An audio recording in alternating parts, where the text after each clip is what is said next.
for the purpose of achieving our happiness, for the purpose of beneficial results. Well, he says, well, if the actual end of nature were its preservation, now in a being that has reason and a will, practical reason and a will, if the actual end of nature were its preservation, its prosperity, in a word, its happiness, then she, nature, would have made very bad arrangements for this in appointing the creature's reason as the accomplisher of this purpose. For all the actions that it has to perform with a view to this purpose, anything that we do aimed at our happiness or preservation, would be marked out for it far more accurately by instinct. Okay, so the claim here is that reason, practical reason, is not well suited or not optimally suited maybe for achieving our happiness. Instinct would have led us to our happiness, satisfy our desires, much more effectively than practical reason. As I said, we don't accept this kind of teleology, metaphysical teleology anymore. And in fact, probably, although this is a little bit controversial, probably this account here is incompatible with Kant's mature views on teleology as published in the Critique of the Power of Judgment, the so-called third critique. But as I say, there's still a couple things we can take from this passage. First and foremost, although Kant thinks we can will our own happiness, although he thinks we can take our happiness as our end, our happiness as such, as our end, he thinks we don't typically do this. Most of the time, we have specific, more concrete ends, specific, more concrete goals that we want to accomplish or satisfy. And we can think of willing our happiness as a kind of second-order willing. What our happiness consists in is satisfying our first-order desires or inclinations. So we can will our happiness as such. Most of the time, we are willing the more concrete desires. And Kant here gets a little carried away with making this point. On page 11, he's arguing that very often people who aim at their happiness, who take happiness as such as their goal, fail to achieve it. So reason and willing is not very well suited for that purpose. So sometimes this is called the paradox of happiness. The thought is that the direct pursuit of happiness as such is often ineffective. If you have as your goal your own happiness, and you worry about that, it's going to usually be more difficult to achieve, rather than if you focus on going after the things that in fact make you happy.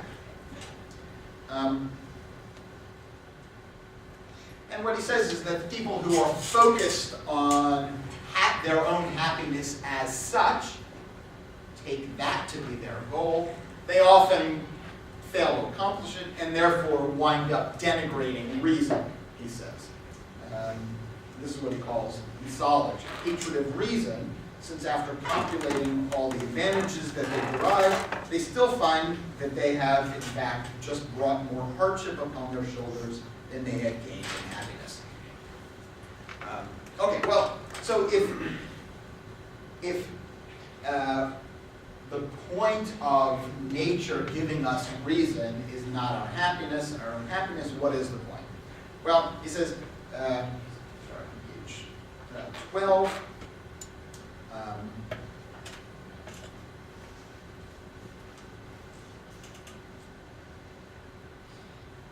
he says, its true function then must be to produce a will that is good, not for other purposes as a means, but good in itself. And for this, reason was absolutely necessary. So the true function of reason, the true function of practical reason, is to produce a will that is good in itself. And just about the middle of the page, emphasizing what I've said a few times now, that it's not the only and entire good, but this goodwill is the condition of everything else good.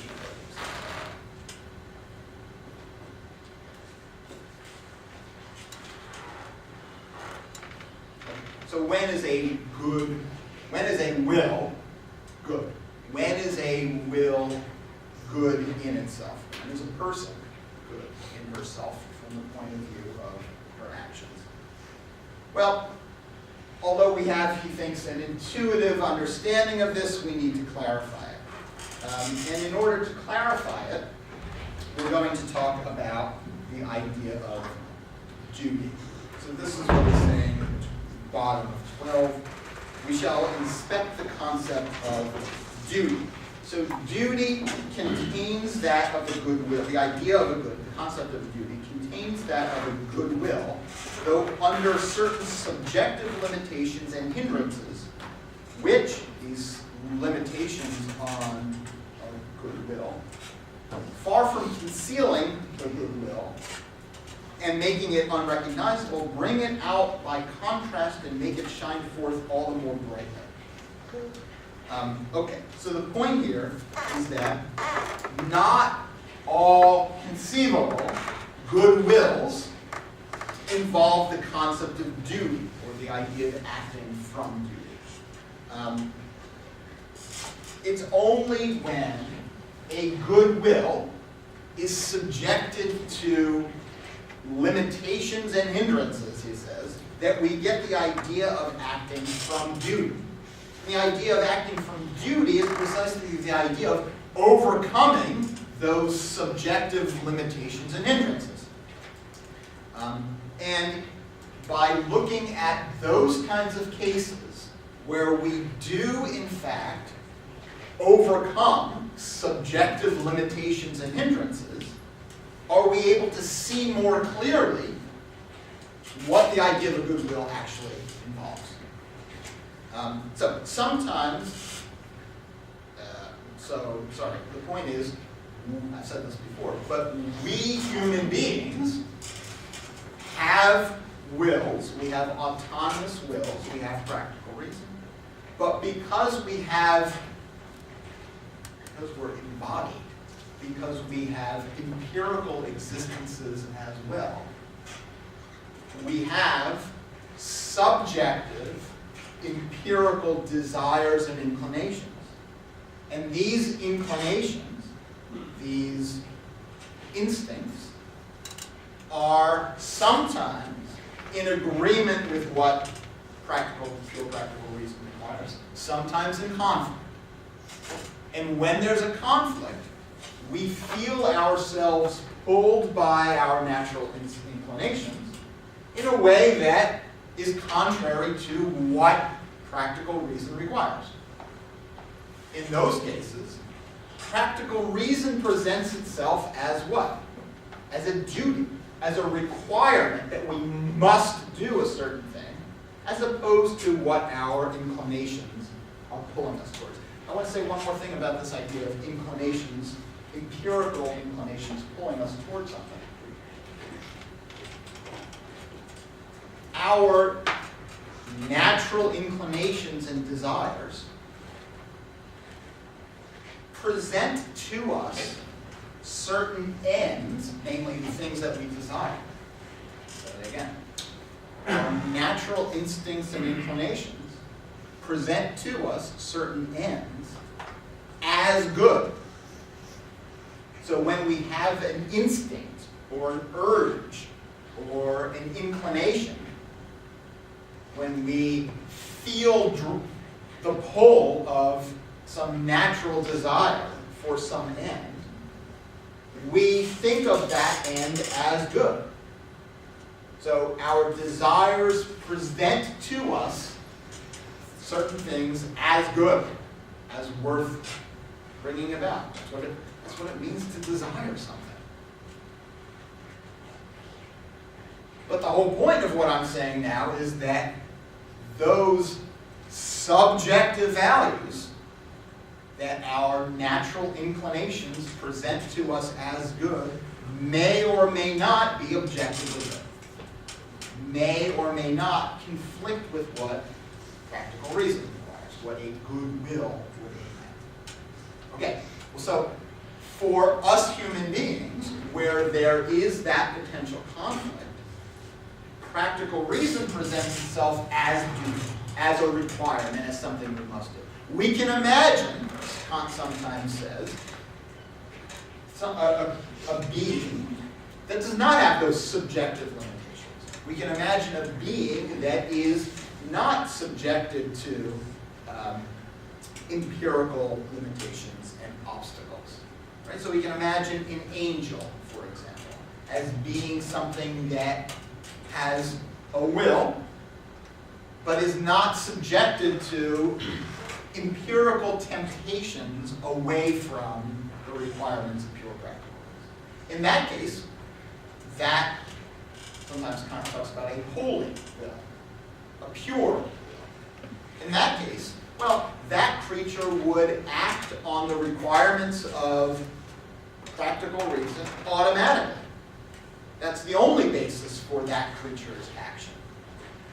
And if that creature is going to act always, necessarily, as pure practical reason requires, then the idea of duty would not apply, because there wouldn't be a temptation to do otherwise.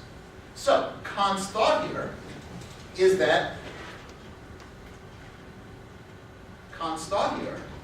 by looking at us, by looking at creatures who are tempted away from the requirements of pure practical reason, who are tempted away from what a good will would do, we can see more clearly what it is that makes a will good. That's why we're looking at the idea of duty.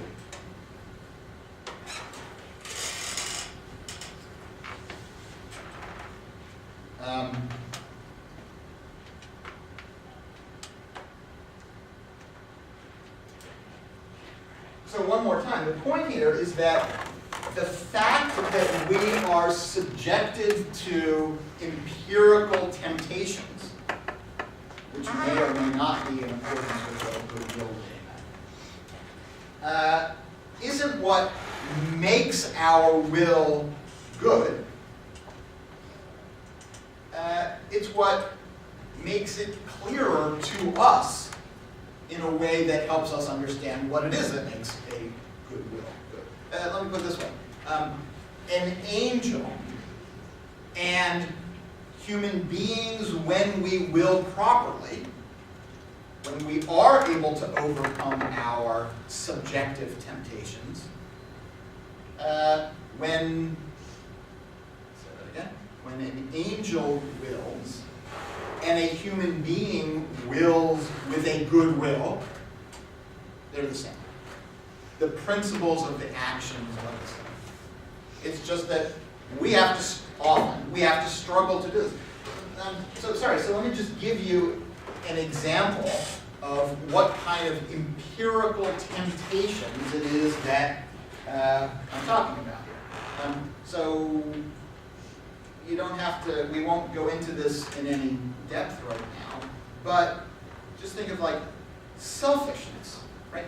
Putting yourself above others, doing things that you would like to do at the cost or expense of other people. Right? So we all feel, Kant thinks that this is the most common thing in the world. To know what the right thing to do is, to know what morality requires, to know what our duty is, to help somebody else when they're in need, but gosh, it would be so inconvenient